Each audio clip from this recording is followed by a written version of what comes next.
Hello, world, and welcome back to the ViBedTime channel. We're going to get right into chapter 8 of the Mediterranean Caper. If you recall, the last time we left off, Pitt was stuck in a very dangerous and deadly labyrinth and trying to escape. We finally got out, and now we're going to see what happens next, basically. So let's get right into it and let's not mess around. So without further ado, y'all, here we go. Chapter 8. A quarter of a mile down the steep slope, the pathway turned into a road. No road, really, but two parallel, tire worn indentations in the ground cover. The tracks meandered downward in a tortuous series of hairpin curves. Pitt stumbled along at half trot, his heart pounding viciously under the taxing strain. He was hurt, not badly, but he had lost much blood. Any doctor who might have encountered him would have immediately confined his torn body to a hospital bed. Over and over, since his escape from the labyrinth, pictures of the defenseless scientists and crew of the first attempt being strafed by the albatross flashed through Pitt's mind. He could see in perfect detail the bullets tearing into flesh and bone, leaving heavy red blotches on the white paint of the oceanographic research ship.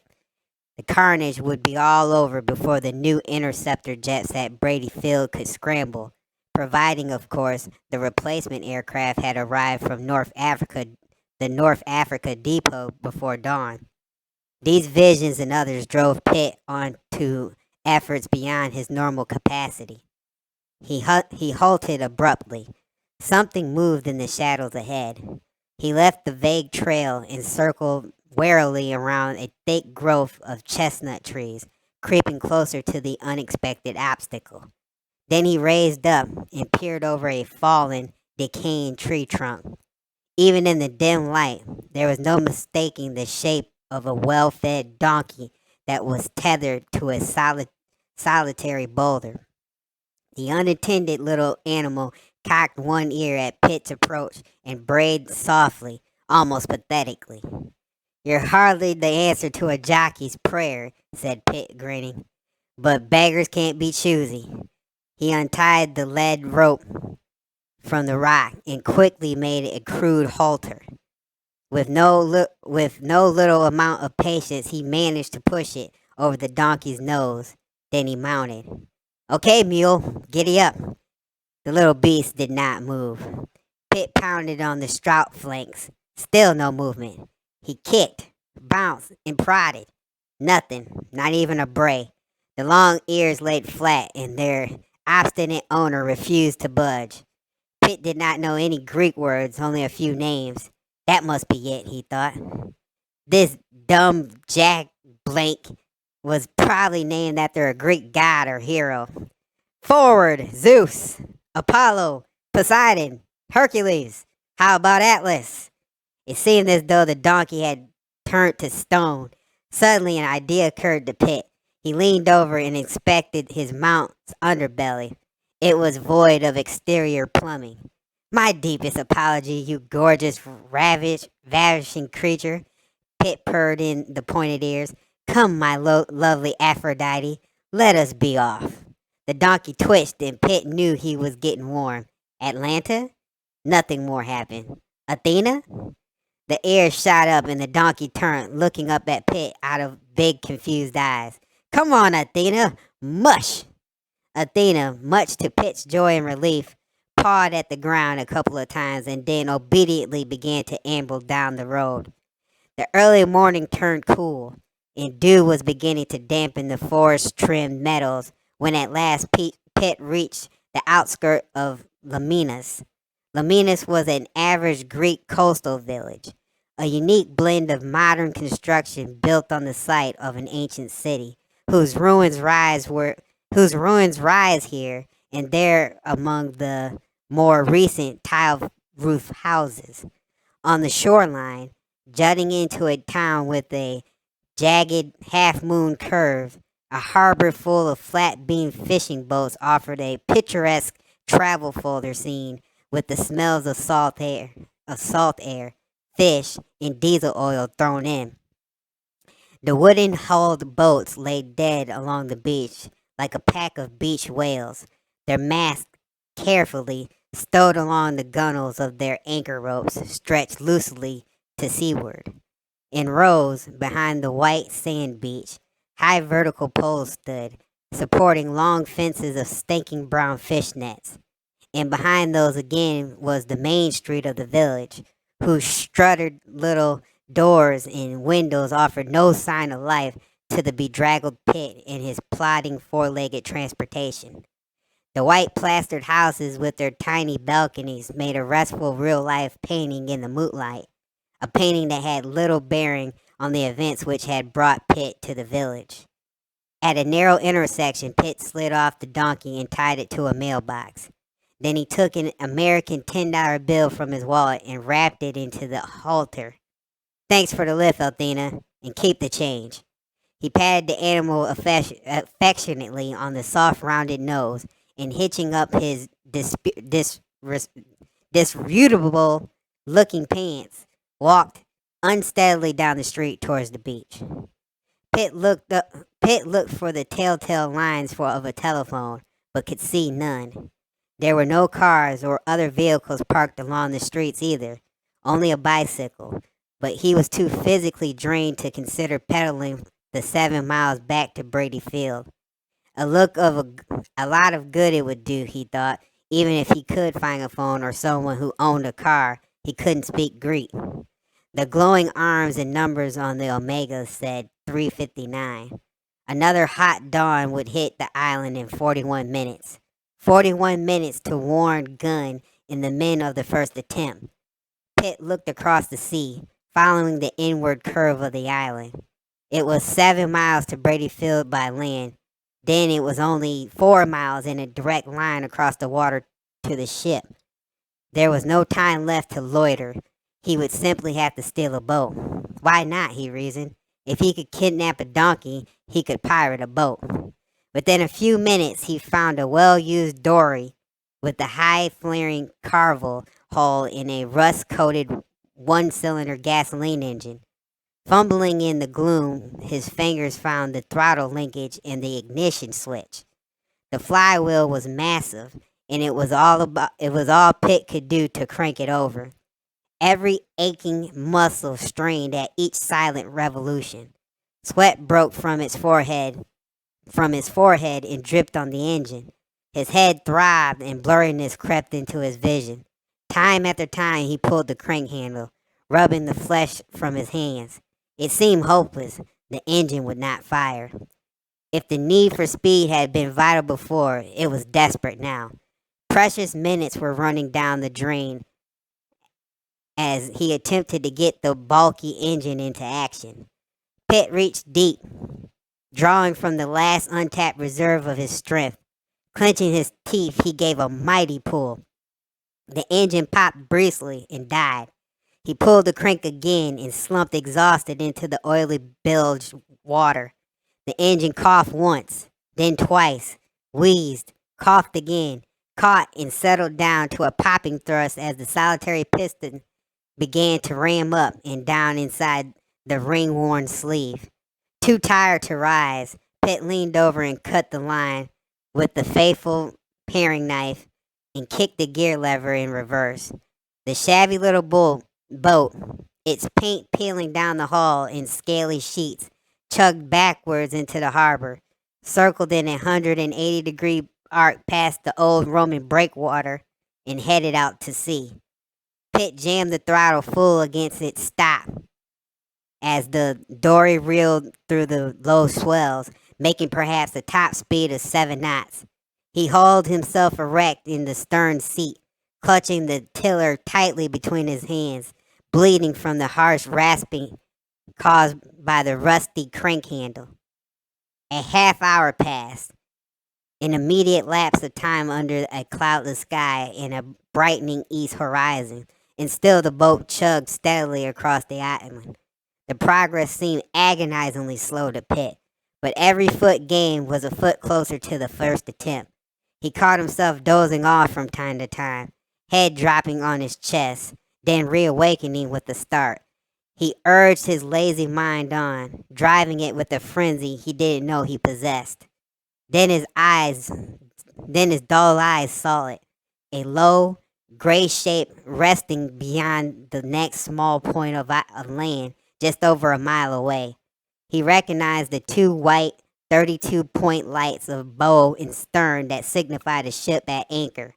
The probing rays of the sun were rapidly stretching into the sky, clearly silhouetting the first attempt against the eastern horizon.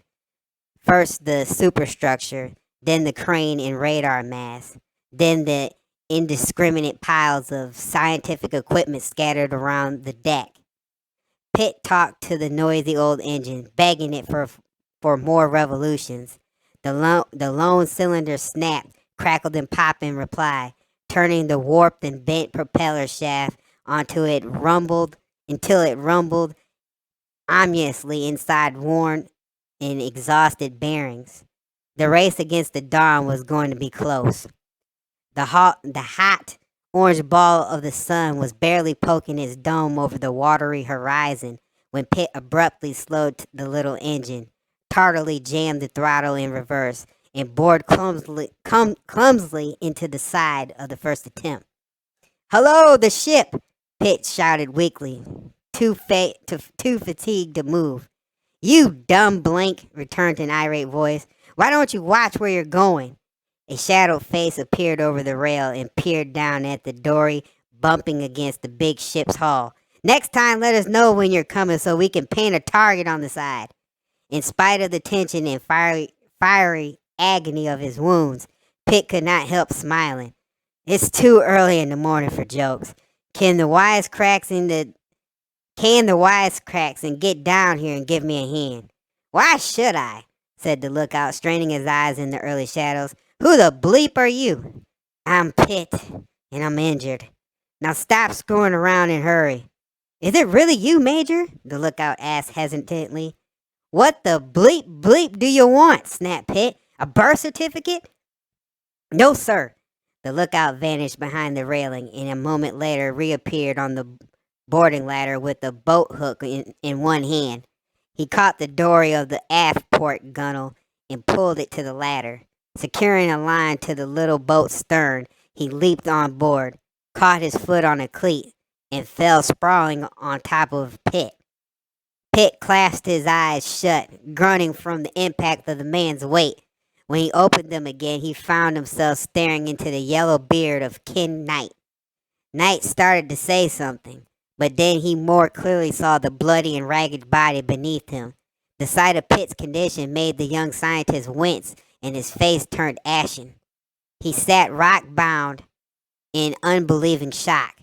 Pitt's lip twisted in a bemused grin. "Don't waste your time sitting there like a broken crutch. Help me to the Commander Gunn's cabin."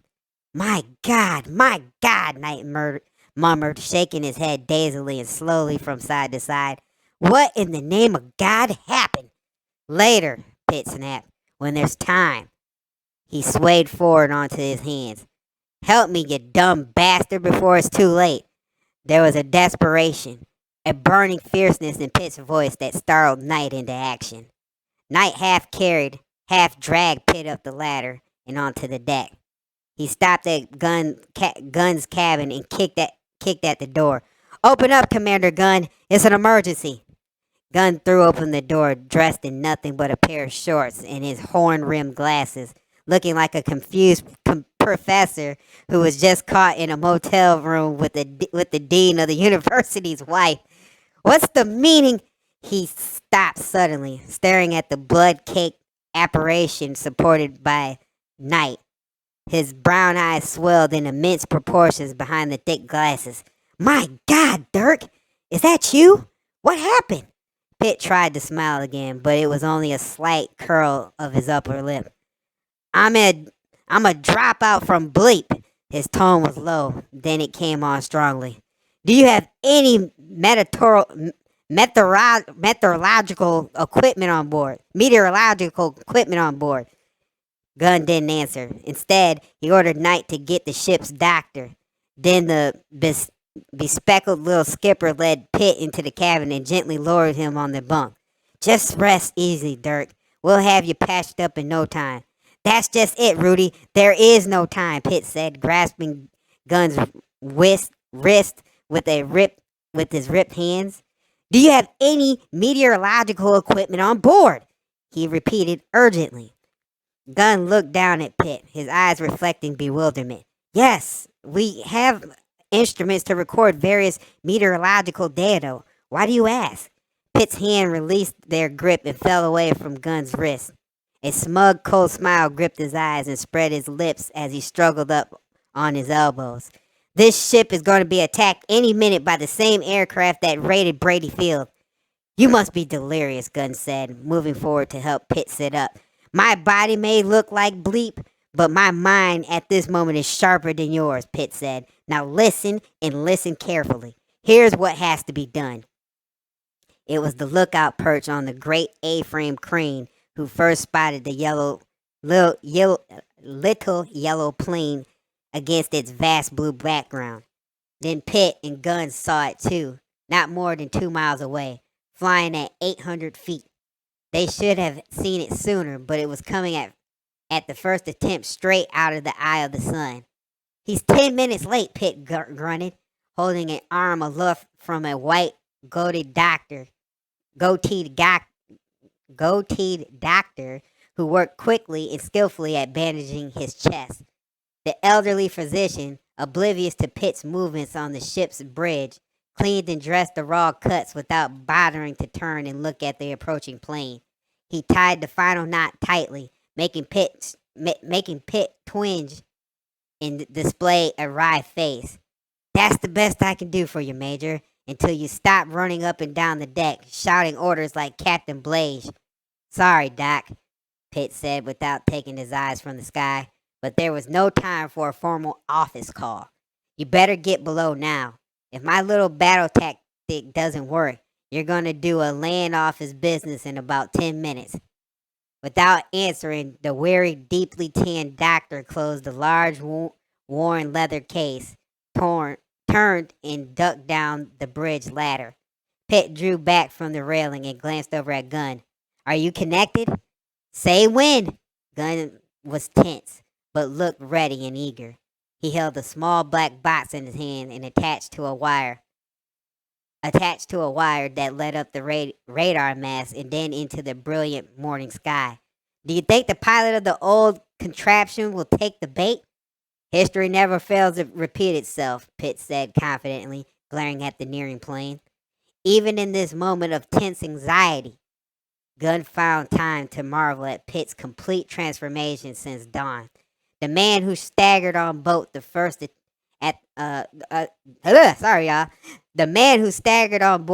attempt in such fearful physical condition was not the same man who now stood on the bridge with gleaming eyes and the expectant posture of a war horse, inhaling the scent of battle through flaring nostrils. It seemed strange, but Gunn couldn't stop his mind from drifting back many months ago to the bridge of another ship, a tramp steamer called the Donna Gale. He remembered as though it was only an hour ago, seeing the same expression on Pitt's face just before the old rusty hulk cast off to find and destroy a mysterious seamount in the Pacific north of Hawaii. Abruptly, he was pulled back to the reality of the present by a strong grip on his arm. Get down, Pitt said urgently, or the shock wave will blow you off overboard. Be ready to join the contacts the instant I give the word. The bright yellow plane was banking now, circling around the ship, testing it for defenses. The drone of its noisy engine torn across the water, causing a vibration in Pitt's eardrum. He watched it through a pair of borrowed binoculars, smiling with satisfaction as he noted small, round patches in the fabric of the wings and fuselage, a record of Gerald Daniels' hits with the carbine. Moving the glasses in a near vertical angle, he focused on the black wire that led upward, and all at once he felt a hope that begun to amount to complete conviction. Steady, steady, he said quietly. I think he's going to nibble at the cheese. The cheese, Gunn thought wonderfully. He calls that bleep balloon up there the cheese. Who would have ever thought that Pitt wanted a bleep weather balloon when we asked whether the first attempt carried when he asked whether the first attempt carried meteorological gear. Now the bleep balloon floated up there in the bleep sky with a 100-pound charge of explosives from the bleep seismic lab tied to it. Gunn peered above the railing at the big silvery airborne ball and the lethal package dangling beneath it. The cable holding the captive balloon and the electrical wire attached to the explosives both stretched 800 feet high and 400 feet astern, a total distance of 400 football fields away. He shook his head. It was ironic that the explosive charge, normally utilizing for producing underwater shock waves to analyze the bottom of the sea, would now be used to blow an airplane out of the sky. The roar of the plane's engine grew louder, and for one brief moment, Pitt thought it was going to dive straight on at the ship. But then he realized its angle of descent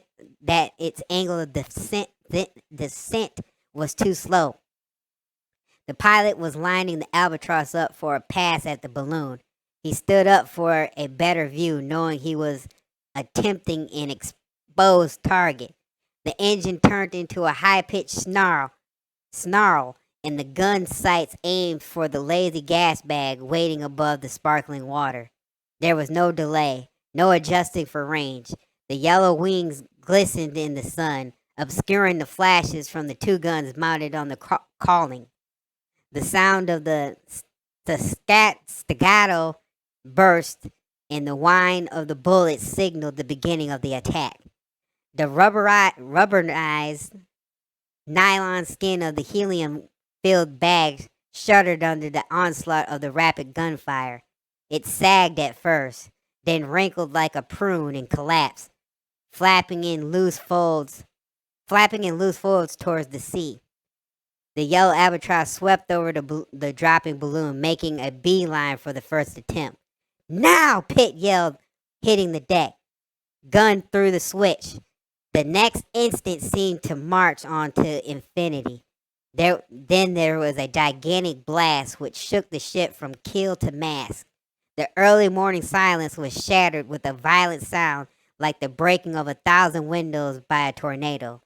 And in the sky, a tower of dense smoke and flames swirled in a huge bursting mass of orange and black.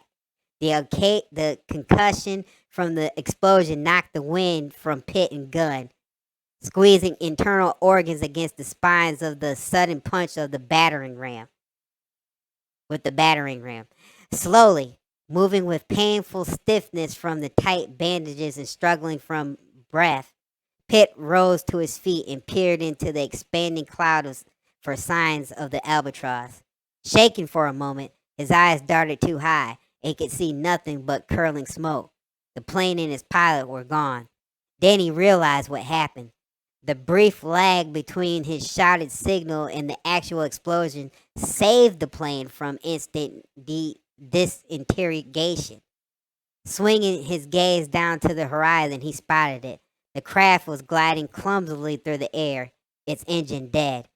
Pitt snatched at his binoculars and quickly sighted them on the albatross. It was trailing smoke and fiery fragments in a meteoric trail. He watched in morbid fascination as one of the lower wings suddenly folded backwards and fell away, causing the plane to tumble in a series of wild gyrations, like a piece of paper thrown from a high office building. Then it seemed to hang suspended for a moment before plunging into the sea, leaving a signature of smoke melting into the warm air. "It's down," said Pitt excitedly. "We've scored!" Gunn was lying against the far bulkhead corner. He crawled across the deck and lifted his head dazedly. "How far and what heading?" "About 2 miles abaft the starboard beam," replied Pitt. He lowered the glasses and looked at Gunn's pale face. "Are you all right?" Gunn nodded. "Just lost a little wind, that's all." Pitt smiled. but there was little humor in his eyes.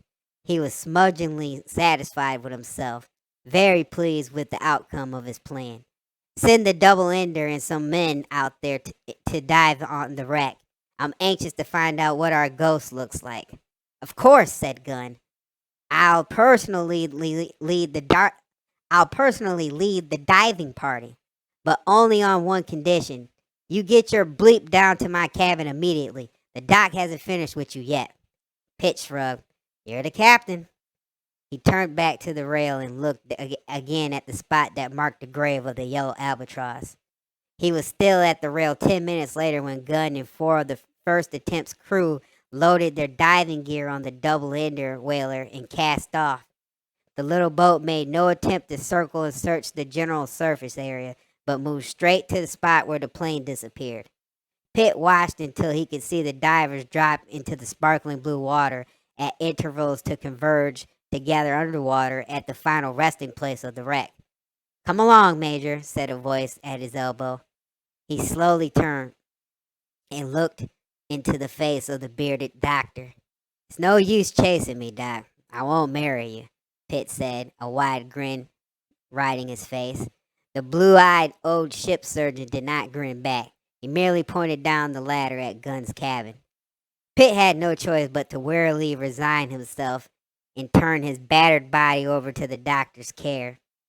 In the cabin, he fought a half-hearted battle against unconsciousness, but the administered sedatives won a beachhead, and soon he was sheathed in a deep sleep. And that's it, y'all. That was actually pretty interesting. I'm not gonna lie, I didn't know how that was gonna play out, if he was gonna make it to the ship before the plane attack, but turns out he did. Not only that, but he even had a plane at the same time. So Pitt is a real one, man. Hopefully you guys like that, man. Be sure to like and subscribe and comment and share so that we can get this channel popping. You know what I'm saying? We'll do chapter 9 in a couple days. I need to rest my vocal cords because they're dry and they're hurting. So until next time, y'all, be safe, stay out of trouble, and I'll see you on the other side. I'm out, y'all. Peace.